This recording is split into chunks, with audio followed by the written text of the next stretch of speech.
ऋष्यमुख पर्वत के घने वन में वानर राज सुग्रीव भय और चिंता में अपने कुछ विश्वासी वानरों के साथ रह रहे थे।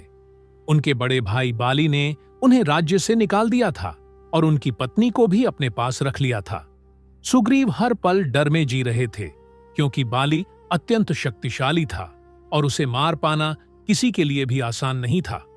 इसी दौरान सुग्रीव के साथ एक अत्यंत बुद्धिमान, बलवान और नीतिज्ञ वानर रहते थे। वे थे पवनपुत्र हनुमान। हनुमान जी न केवल सुग्रीव के मंत्री थे, बल्कि उनके सबसे बड़े विश्वासपात्र भी थे। वे सुग्रीव को धैर्य बंधाते और सही समय की प्रतीक्षा करने की सलाह देते। एक दिन ऋष्यमुख पर्वत के नीचे सुग्रीव ने दो तेजस्वी पुरुषों को आते देखा। उनके हाथों में धनुष बाण थे और उनका स्वरूप अत्यंत दिव्य था। वे थे राम और उनके छोटे भाई लक्ष्मण। सुग्रीव भयभीत हो उठे। उन्हें लगा कि शायद बाली ने उन्हें मारने के लिए ये दो वीर भेजे हैं। सुग्रीव ने तुरंत हनुमान जी को बुलाया और कहा, हे मित्र, आप अत्यंत बुद्धिमान हैं। कृपया ब्राह्मण का वेश धारण कर उन दोनों वीरों के पास जाइए और पता लगाई कि वे कौन हैं और किस उद्देश्य से यहां आए हैं।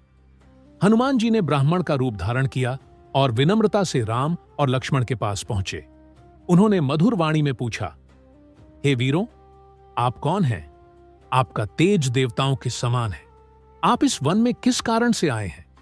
श्री राम ने मुस्कुराते हुए अपना परिचय दिया और बताया कि वे अयोध्या के राजकुमार हैं और उनकी पत्नी सीता का रावण ने हरण कर लिया है।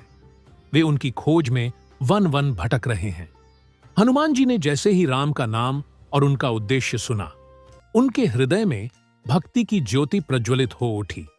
वे समझ गए कि ये कोई साधारण मनुष्य नहीं, स्वयं भगवान है।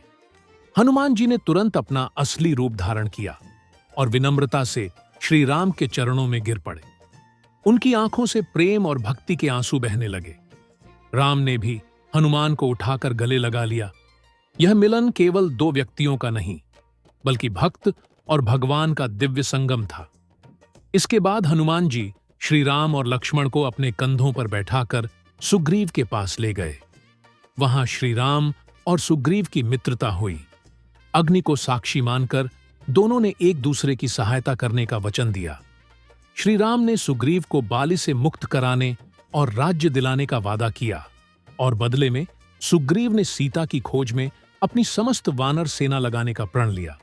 इस प्रकार सुग्रीव और हनुमान जी के माध्यम से श्री राम की मित्रता हुई, जिसने आगे चलकर लंका विजय और रावण के अंत का मार्ग प्रशस्त किया।